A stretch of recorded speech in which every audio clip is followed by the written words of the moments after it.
Instagram ஆப்ல எப்படி வந்து ஹைலைட் வந்து கிரியேட் பண்றது அப்படிங்கறத டீடைலா இந்த வீடியோல பார்க்க போறோம். வீடியோ ஃபுல்லா பாத்தீங்கன்னா எப்படி ஹைலைட் கிரியேட் பண்றது அப்படின்றதுக்கான ப்ராசஸ் கம்ப்ளீட்டா நீங்க வந்து தெரிஞ்சுக்க முடியும். தெரிஞ்சுக்கிறதுக்கு முன்பாக சேனலை சப்ஸ்கிரைப் பண்ணிடுங்க. பெல் ஐகானை கிளிக் பண்ணி ஆல் அப்படின்றத செட் பண்ணிடுங்க.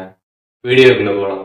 இன்ஸ்டாகிராமில் இருக்கக்கூடிய ஹைலைட்னா என்ன அப்படின்றத ஃபஸ்ட்டு நம்ம தெரிஞ்சுக்கணும். அதுக்கப்புறம் எப்படி வந்து அதை கிரியேட் பண்ணுறது அப்படிங்கிறத நான் சொல்கிறேன். ஃபஸ்ட்டு ஹைலைட்னா என்னன்னு பார்த்தீங்கன்னா, நீங்கள் இன்ஸ்டாகிராமில் நிறைய ஸ்டோரிஸ் எல்லாமே வந்து போடுவீங்க. அப்படி போடக்கூடிய அந்த ஸ்டோரி எல்லாமே பார்த்துட்டிங்கன்னா உங்களோட இன்ஸ்டாகிராமில் வந்து சேவ் ஆகும். அதில் உங்களுக்கு எந்த மாதிரி ஸ்டோரிலாம் வந்து பிடிச்சிருக்குதோ அதெல்லாமே நீங்கள் வந்து செலக்ட் பண்ணி ஒரு ஹைலைட்டாக பார்த்தீங்கன்னா இன்ஸ்டாகிராமில் கிரியேட் பண்ணிக்கலாம். அப்படி கிரியேட் பண்ணிட்டீங்கன்னா நீங்கள் வந்து உங்களோட இன்ஸ்டாகிராம் ப்ரொஃபைல் பேஜில் வந்து பார்க்குறப்ப கீழே வந்துட்டு உங்களுக்கு ஹைலைட்ஸ் அப்படின்ற மாதிரி வந்து ஷோ ஆகும். நீங்கள் கிரியேட் பண்ண ஹைலைட்ஸ் எல்லாமே பார்த்தீங்கன்னா அங்கே வந்து இருக்கும். உங்களுக்கு எத்தனை ஹைலைட் வேணாலுமே பார்த்தீங்கன்னா நீங்கள் வந்து கிரியேட் பண்ணிக்க முடியும். இப்போ இன்ஸ்டாகிராமில் இருக்கக்கூடிய இந்த ப்ரொஃபைல் பேஜ் போயிடுங்க. போயிட்டு அதை சைடில் பார்த்தீங்கன்னா வந்து கீழே வந்து ப்ளஸ் ஐகான் போட்டு நியூன்னு கொடுத்துருப்பாங்க. அதை கிளிக் பண்ணுங்க. கிளிக் பண்ணதுமே நியூ ஹைலைட் அப்படின்றது வந்து ஓப்பன் ஆகும். இதில் பார்த்துட்டிங்கன்னா நீங்கள் போட்டிருக்கக்கூடிய ஸ்டோரிஸ் எல்லாமே பார்த்தீங்கன்னா வந்துருக்கும். டேட் வைஸ் பார்த்தீங்கன்னா இதில் கம்ப்ளீட்டாக வந்துருக்கும். இதில் எதெல்லாமே நீங்கள் வந்து ஹைலைட்டில் ஆட் பண்ண நினைக்கிறீங்களோ அதெல்லாமே நீங்கள் செலக்ட் பண்ணிட்டு நெக்ஸ்ட்டு கொடுத்துருங்க.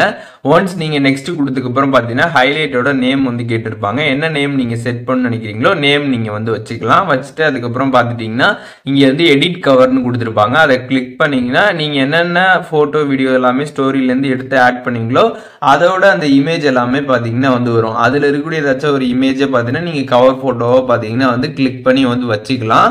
அப்படி இல்லைனா கேலரி ஆப்ஷன் கொடுத்துருப்பாங்க. அதை கிளிக் பண்ணி கேலரியிலேருந்து ஏதாச்சும் ஒரு ஃபோட்டோ நீங்கள் கூட ஆட் பண்ணி உங்களோட ஹைலைட்டு கவராக நீங்கள் செட் பண்ணிக்க முடியும். செட் பண்ணிட்டு டன் கொடுத்துருங்க. ஒன்ஸ் நீங்கள் கொடுத்ததுக்கப்புறம் பார்த்தீங்கன்னா உங்களுக்கு சக்ஸஸ்ஃபுல்லாக பார்த்தீங்கன்னா இப்போ வந்துட்டு ஒரு ஹைலைட் பார்த்தீங்கன்னா வந்து கிரியேட் ஆகிடுச்சு. மேலே பார்த்தீங்கன்னா டன் கொடுத்துருங்க. ஒன்ஸ் நீங்கள் கொடுத்ததுக்கப்புறம் பார்த்தீங்கன்னா உங்களுக்கு ஹைலைட் வந்து கிரியேட் ஆகிடுச்சு. நீங்கள் என்ன நேமில் கொடுத்தீங்களோ அது பார்த்துட்டிங்கன்னா உங்களோட ப்ரொஃபைல் பேஜில் கீழே பார்த்தீங்கன்னா வந்து ஷோ ஆகும். இது மாதிரி உங்களுக்கு எத்தனை ஹைலைட் வேணாலுமே அந்த ப்ளஸ்ஸை கிளிக் பண்ணி உங்களுக்கு என்ன மாதிரி ஸ்டோரிலாம் ஆட் பண்ண நினைக்கிறீங்களோ அதை ஆட் பண்ணி நீங்கள் ஈஸியாக வந்து கிரியேட் பண்ணிக்க முடியும். இதில் எதுவும் டவுட் இருந்துச்சுன்னா கண்டிப்பாக வந்து கமெண்ட்ஸில் மென்ஷன் பண்ணுங்கள். நான் எல்லாருக்கும் ரிப்ளை பண்ணுறேன். அண்ட் வேறு என்ன கண்டென்ட் நம்ம சேனலில் போஸ்ட் பண்ண நினைக்கிறீங்களோ அதை பற்றியும் கமெண்ட்ஸில் சொல்லுங்கள். அதற்கான வீடியோஸுமே சீக்கிரமாகவே நம்மளோட சேனலில் வரும்.